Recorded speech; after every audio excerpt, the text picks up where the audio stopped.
Hello and welcome to Runkle of the Bailey. My name is Ian Runkle. I'm a Canadian criminal defense and firearms lawyer. I had another video all made, ready to go for today, but it's going to get bumped because I'm getting a ton of questions about the latest thing that's to happen, which is that the Ontario Liberal Party, the provincial party, has pledged that if elected, they will ban handguns within the province of Ontario. So people have asked me, what would this mean? And we don't actually have a draft bill or anything like that, so I can't go through it line by line and do a detailed analysis. You know that if such a thing materializes, I will absolutely do a video like that. But right now, all we have are some, speeches and some sort of things that they've put forward as policy statements. And those do reveal a fair bit about what they're planning on doing. So the ban is said to include a ban on the sale of handguns in Ontario, the storage of handguns in Ontario, but also on the possession and transport of handguns within Ontario. So lots of people have said, oh, well, I won't have to worry about this because I'll be grandfathered. It doesn't look like that's the plan. It looks like the plan is that you would just not be able to have it there. And it looks like they are planning on a buyback. They've said that and buyback, uh, confiscation. They've said that they plan to accept the money from the federal government. I mentioned before that the federal government had talked about sort of earmarking money as essentially bribes for provinces and municipalities looking to ban handguns.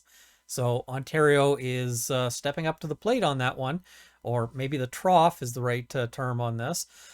But yeah, the other question that'll happen or that'll come up is how this affects other Canadian gun owners. Because, for instance, if you live in Quebec and you're planning to go to a shooting competition in Manitoba, it's not clear whether you'll be legally able to drive through Ontario in order to make that happen. So all of this gets to be a really unclear scenario until we have some draft legislation and we can see how they're planning on addressing this. Now, they've said that they plan to do this to address gun crime.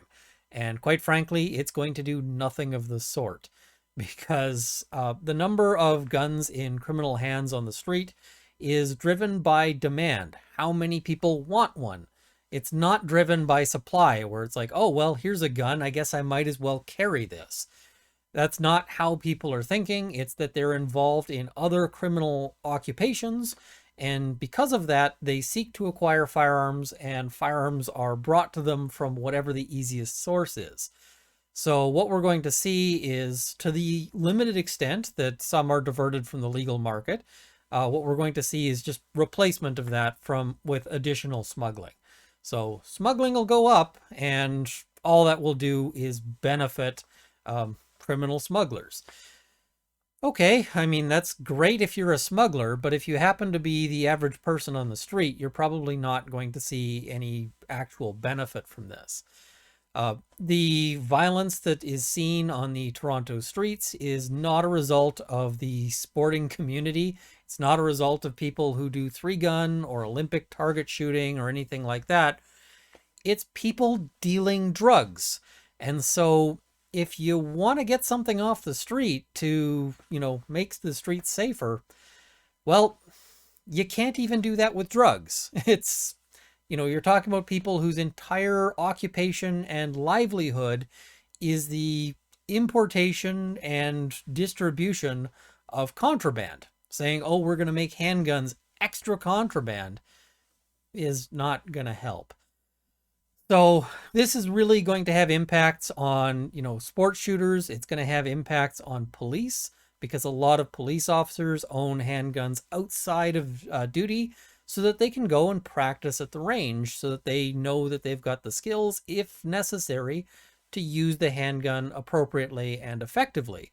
Because, the police are well aware that anytime you pull a trigger, you're responsible for that bullet from, its origin point to its destination. And ideally, you want to be accurate because bullets don't stop just because you missed.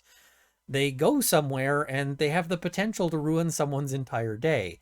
So we want the police to be able to practice, and quite frankly, for them to get enough practice in, that means that they have to do it on their own because there just isn't enough range time and range budget for them to develop the skills necessary.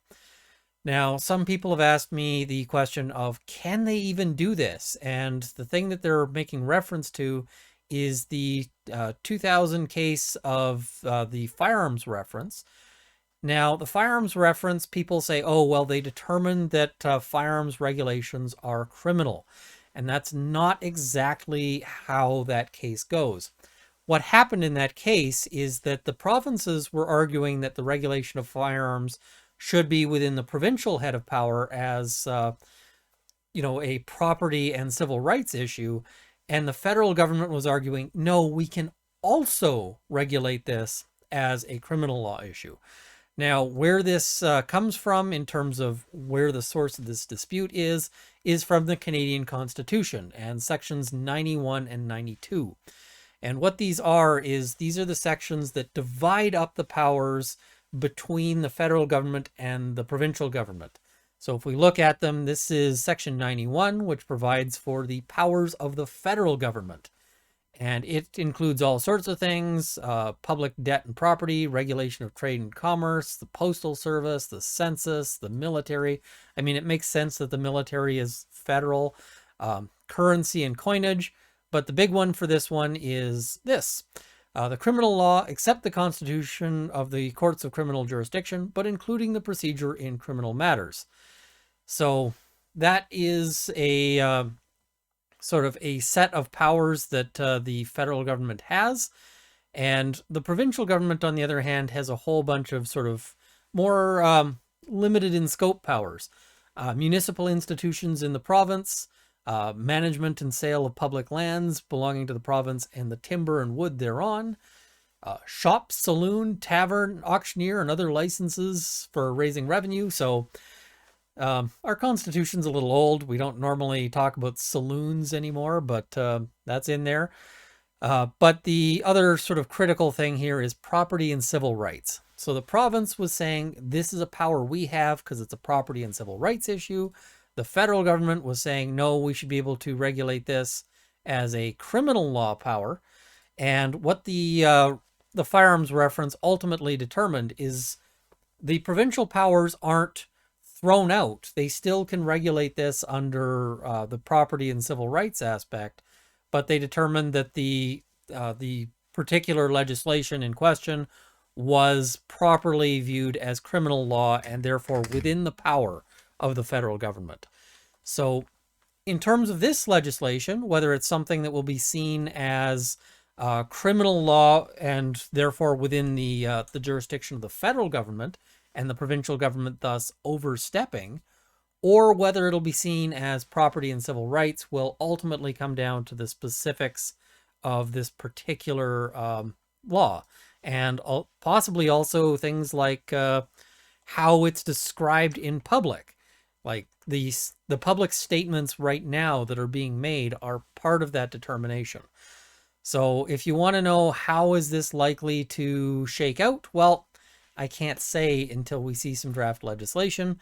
And quite frankly, at this point, I'm hoping we never get there, because my hope is that they either back away from this plank, although that seems unlikely given that they made it their big splash announcement, or that they're defeated by voters who are hopefully able to see that this is a pretty cynical ploy that won't actually affect public safety in any way. But it'll be hard to tell. I mean, sport shooters are not necessarily popular. So yeah, I am really sad for a lot of people I know living in Ontario right now. A lot of people who, are sport shooters, are involved in, the firearm industry in various ways. And it's not clear how, the industry is going to be protected in various fashions. So who knows? Anyway, those are my comments so far. Let me know in the comments below. I'm sure there's a million and one questions people have, and some of them I might be able to answer. But we'll have to see sort of as we learn more. Anyway, I know lots of people are mad. I'm mad too. Try to keep it civil in the comments section, but yeah. So anyway, thank you for watching. I wish I had better news. Somebody made a comment in the comments below that said, like, I hate every time I see your notifications because it's always bad news, and I wish I had better news to deliver. I really do. Um, but yeah, please like this video, share it with your friends, subscribe to see more content. I also want to thank my Patreon supporters at the $50 level, Canada's National Firearms Association, the CCFR, and the Canadian Shooting Sports Association; at the $30 level, Sights and Arms Limited and Marc-Olivier Damour; and at the $20 level, Peter Hilger, Mark, Jane Babe and Luxor, Haywire, Dale Nesbitt, Cameron Johnson, Bruno R., Andrew Elsich, and Rick J.D.